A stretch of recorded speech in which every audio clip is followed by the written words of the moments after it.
Dear students, UV visual spectroscopy में हम लोग कुछ टर्म और यूज़ करते हैं। जैसे एक टर्म होता है एब्जॉर्प्शन एंड इंटेंसिटी शिफ्ट। क्या होता है? देखिए, इसको समझने के लिए सबसे पहले हम लोग इस ग्राफ को क्लियर करेंगे। अगर ये हमारा ग्राफ क्लियर हो जाएगा तो जो भी बातें मैं आपको बताने जा रहा हूँ वो सारी आपको अपने आप ही क्लियर हो जाएंगी। देखिए, यहाँ पे हमने एब्जॉर्प्शन और वेवलेंथ के बीच में ग्राफ को ड्रा किया हुआ है। इस एक्सिस पे हम लोगों ने क्या किया, वेवलेंथ को ड्रा किया हुआ है। यहाँ पे क्या किया हमने, एब्जॉर्प्शन को ड्रा किया हुआ है।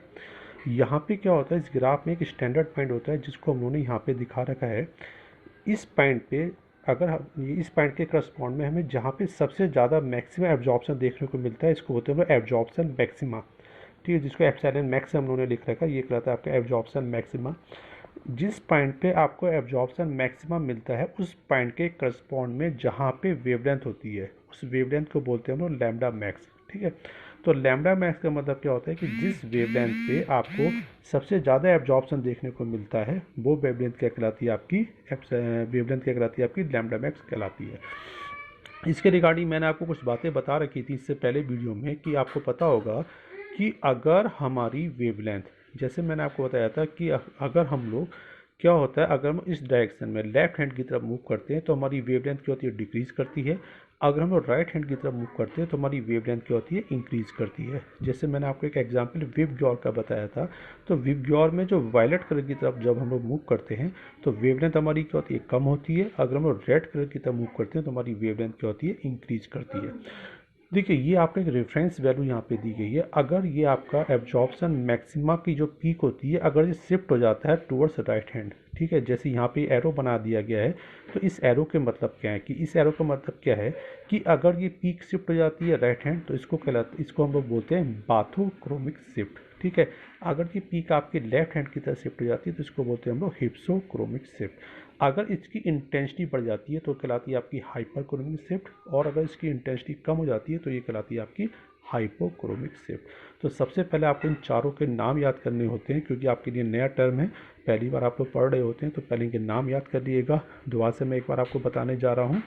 अगर आपकी एब्जॉर्प्शन मैक्सिमा शिफ्ट का एब्जॉर्प्शन मैक्सिमा शिफ्ट हो जाता है टूवर्ड्स राइट हैंड साइड, देखिए मैंने आपको बताया कि इस तरफ शिफ्ट हो रहा है, जिधर आपने एक मेरा ब्लू पेन का एरो जा रहा है, तो इस तरफ शिफ्ट होने का मतलब क्या होता है, इसका नाम है बाथोक्रोमिक शिफ्ट। और इधर मैंने आपको बताया था कि अगर आप लोग राइट हैंड की तरफ जाएंगे तो कौन सा कलर होता है विजिबल में, रेड कलर, इसीलिए इसका दूसरा नाम क्या होता है, रेड शिफ्ट। तो बाथोक्रोमिक शिफ्ट का दूसरा नाम रखा जाता है रेड शिफ्ट, क्योंकि अगर हम लोग इस तरफ जाते हैं तो वेवलेंथ हमारी क्या होती है, इंक्रीज करती है, और इंक्रीज करने का मतलब होता है रेड कलर, जिसको हम लोग बोलते हैं रेड शिफ्ट। इसी तरह से अगर हमारा एब्जॉर्प्शन मैक्सिमम शिफ्ट होता है लेफ्ट हैंड की तरफ, लेफ्ट हैंड की तरफ का मतलब क्या है, वॉयलेट कलर की तरफ, तो वेवलेंथ क्या होती है, डिक्रीज होती है। तो अगर हमारी लैम्डा मैक्स की वैल्यू डिक्रीज होती है तो इसको बोलते हैं हम लोग हिप्सोक्रोमिक शिफ्ट, और इसका दूसरा नाम क्या होता है, ब्लू शिफ्ट, क्योंकि ब्लू कलर क्या होता है, हमारा डिक्रीजिंग वाटर की तरफ देखने को मिलता है। तो दो टर्म आपको क्लियर हो गए हैं। इसके अलावा अगर इसकी इंटेंसिटी बढ़ जाती है तो इसको बोलते हैं हाइपरक्रोमिक शिफ्ट, और कम हो जाती है तो इसको बोलते हैं हम लोग हाइपोक्रोमिक शिफ्ट। ठीक है, अब थोड़ा सा और डिटेल में पढ़ते हैं इसके बारे में। देखिए, बाथोक्रोमिक शिफ्ट क्या होता है, shift of an absorption maxima towards longer wavelength, longer wavelength का मतलब ये होता है रेड कलर, ठीक है, is known as bathochromic shift. अब देखिए, होता क्यों है बाथोक्रोमिक शिफ्ट, अगर किसी मॉलिक्यूल में कॉन्जुगेशन होता है तो कॉन्जुगेशन जनरली क्या करता है, बाथोक्रोमिक शिफ्ट को प्रोड्यूस करता है। कहने का मतलब क्या है, अगर आपके मॉलिक्यूल में कॉन्जुगेशन बढ़ रहा है, जैसे अगर क्वेश्चन आता है कि आप इन दोनों, दो एग्जाम्पल दे दिए गए, आपसे पूछा जाएगा कि इन दोनों को आप यूवी के बेस पे कैसे अलग करेंगे, तो सिंपली सा डिफरेंस क्या होगा कि जहाँ पे कॉन्जुगेशन कम होगा वहाँ लैम्डा मैक्स की वैल्यू क्या होगी, कम होगी, जहाँ पे कॉन्जुगेशन ज़्यादा होगा वहाँ लैम्डा मैक्स की वैल्यू क्या होगी, ज़्यादा होगी। जैसे यहाँ पे आपको इथाइलिन के एग्जाम्पल में आपके पास लैम्डा मैक्स की वैल्यू कितनी है, 175 नैनोमीटर है। यहाँ पे क्या हो गया, कॉन्जुगेशन आपका बढ़ गया। कॉन्जुगेशन का मतलब क्या होता है, प्रेजेंस ऑफ अल्टरनेट डबल और single bond, double single double, तो यहाँ पे थोड़ा सा कॉन्जुगेशन ज़्यादा है तो इसका नाम है बंथी ब्यूटाडाइन। तो यहाँ पे लैम्डा मैक्स की वैल्यू क्या होगी, ज़्यादा होगी। तो यही बात मैंने आपको बताई थी, अगर लैम्डा मैक्स की वैल्यू बढ़ जाती है तो उसको बोलते हैं बाथोक्रोमिक शिफ्ट, जो आपको इस एग्जाम्पल में दिखाई दे रहा है।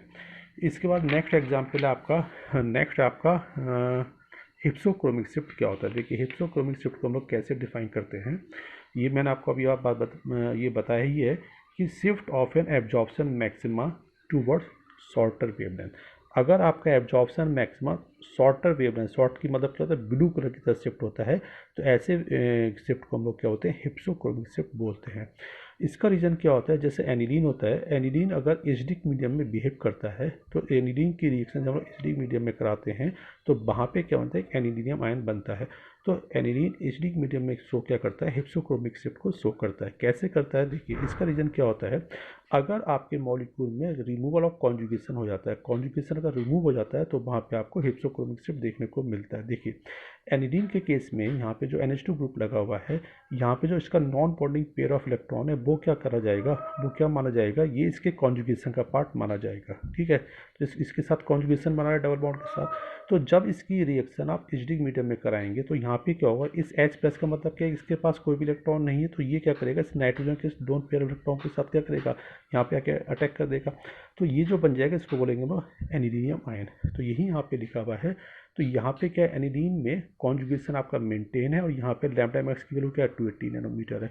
और हाइपर और हिप्सोक्रोमिक शिफ्ट में होना क्या है, इसकी वैल्यू कम होना है, तो लैम्डा मैक्स की वैल्यू यहाँ पे क्या होगी, कम होगी, क्योंकि यहाँ पे क्या बन गया आपका एनिलीनियम आयन बन जाता है। तो कॉन्जुगेशन रिमूव हो जाता है और आपका क्या होता है, कॉन्जुगेशन के रिमूव होने से क्या होता है, आपके पास हिप्सोक्रोमिक शिफ्ट हमें देखने को मिलता है। दो शिफ्ट और है, एक का नाम है आपका हाइपरक्रोमिक शिफ्ट। क्या होता है, इसके बारे में मैंने आपको डायग्राम में भी बताया ही था। Increase in the intensity of absorption maxima, जो एब्जॉर्प्शन मैक्सिमा आपने देखा था उसकी इंटेंसिटी का बढ़ जाना क्या कहलाता है, आपका हाइपरक्रोमिक शिफ्ट कहलाता है। देखिए इसका रीजन क्या होता है, the introduction of an auxochrome, अगर किसी मॉलिक्यूल में कोई एक ऑक्सोक्रोम लगा दिया जाता है तो वो क्या करता है, usually increases the intensity of absorption maxima. तो अगर किसी मॉलिक्यूल में कोई एक्सोक्रोम वाला ग्रुप लग जाता है तो उसकी इंटेंसिटी क्या होती है, बढ़ जाती है, एब्जॉर्प्शन मैक्सिमा की इंटेंसिटी क्या होती है, बढ़ जाती है। जैसे एक छोटा सा एग्जांपल हमने लिखा है फिनॉल। ठीक है, फिनॉल का मतलब क्या होता है, OH।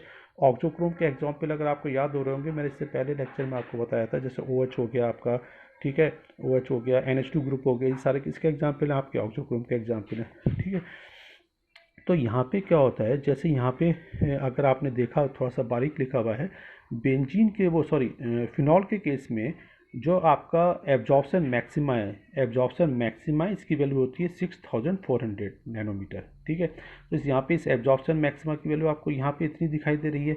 अब जब यहाँ पे देखेंगे तो इसकी एब्जॉर्प्शन मैक्सिमा की वैल्यू क्या हो जाएगी, बढ़ जाएगी। ये जो आपका फिनोलेट आयन जिसको बोलते हैं, ये जो बनेगा, इसके बनने की वजह से यहाँ पे एब्जॉर्प्शन मैक्सिमा की वैल्यू क्या हो जाएगी, आपकी बढ़ जाएगी 9200। तो यहाँ पे जो आपका एब्जॉर्प्शन मैक्सिमा उसकी वैल्यू बढ़ रही है और बढ़ने को इंक्रीज हो रही है, तो इंक्रीज होने को हमने क्या बोला था, हाइपरक्रोमिक शिफ्ट बोला था। एक है आपका हाइपोक्रोमिक शिफ्ट, तो इसका मतलब है decrease in the intensity of absorption maxima. तो एब्जॉर्प्शन जैसे जो आपका जो एब्जॉर्प्शन मैक्सिमा आपने पढ़ा था, ये इसकी इंटेंसिटी अगर डिक्रीज हो जाती है, नीचे की तरफ आ जाती है, तो इसको बोलते हैं हम लोग हाइपोक्रोमिक शिफ्ट। ठीक है, तो इसका रीजन क्या है, द ग्रुप विच डिस्टॉर्ट का मतलब है चेंज, आप समझ सकते हैं इसको, डिस्टॉर्ट को हम लोग अपने लैंग्वेज में चेंज भी बोल सकते हैं, which distort the geometry of the molecule causes hypochromic shift. अगर किसी मॉलिक्यूल में कोई ऐसा ग्रुप इंट्रोड्यूस कर दिया जाए जो मॉलिक्यूल की ज्योमेट्री को डिस्टॉर्ट कर दे, चेंज कर दे, तो ऐसे ग्रुप को हम लोग क्या बोलते हैं, ऐसे ग्रुप को लगने की वजह से क्या होती है, जनरली हमारे इंटेंसिटी क्या होती है, एब्जॉर्प्शन मैक्सिमा की कम हो जाती है। जैसे एक एग्जाम्पल लिखा बाइफिनाइल का, बाई मतलब दो, फिनाइल मतलब ग्रुप आपस में अटैच है। तो यहाँ पे जो एब्जॉर्प्शन मैक्सिमा की वैल्यू आती है, एप्सिलॉन मैक्स की वैल्यू होती है, वो आती है 19000। ठीक है, 19000 यहाँ पे वैल्यू दिखाई देती है।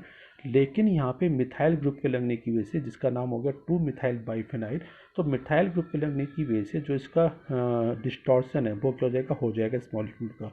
तो यहाँ पे ज्योमेट्री में डिस्टॉर्शन हो गया इस ग्रुप के लगने की वजह से, तो इस ग्रुप के डिस्टॉर्शन होने की वजह से क्या हो जाएगी, इसकी वैल्यू क्या हो जाएगी, कम हो जाएगी। तो यहाँ पे इसकी वैल्यू डिक्रीज होगी, कितनी रहेगी, 10250। ठीक है, तो इसका मतलब क्या हुआ, यहाँ पे इसकी वैल्यू कम हो जाती है। तो इन शॉर्ट अगर आपको कंक्लूजन याद करना है, एक एक लाइन में अगर बात याद करनी है जो हमेशा आपको याद रखनी है, तो उसका मीनिंग क्या होता है। देखिए, अगर यहाँ पे आपको सारे पॉइंट आपको पढ़ चुके हैं आप लोग, तो दोबारा से समझ लीजिएगा। अगर आपका लैम्डा मैक्स की वैल्यू या आपकी वेवलेंथ की वैल्यू मूव होती है, ये जो पीक में होता है आपका एब्जॉर्प्शन मैक्स का, मूव करता है टूवर्ड्स लॉन्गर वेवलेंथ या टूवर्ड्स रेड कलर की तरफ मूव करता है तो कहता है बाथोक्रोमिक शिफ्ट। अगर शॉर्टर वेवलेंथ की तरफ मूव करता है तो कहता है हिप्सोक्रोमिक शिफ्ट या बिरो शिफ्ट। अगर इसकी इंटेंसिटी बढ़ जाती है तो कहलाती है हाइपरक्रोमिक शिफ्ट, अगर कम हो जाती है तो कहलाती है आपकी हाइपोक्रोमिक शिफ्ट। तो बहुत सिंपल है, एक एक लाइन में आपको डिफरेंस याद करना है और विद एग्जाम्पल भी याद रखिएगा पेपर के लिए। ठीक है, मेरे ख्याल से दोनों टॉपिक आपके क्लियर हो गए होंगे। Thank you.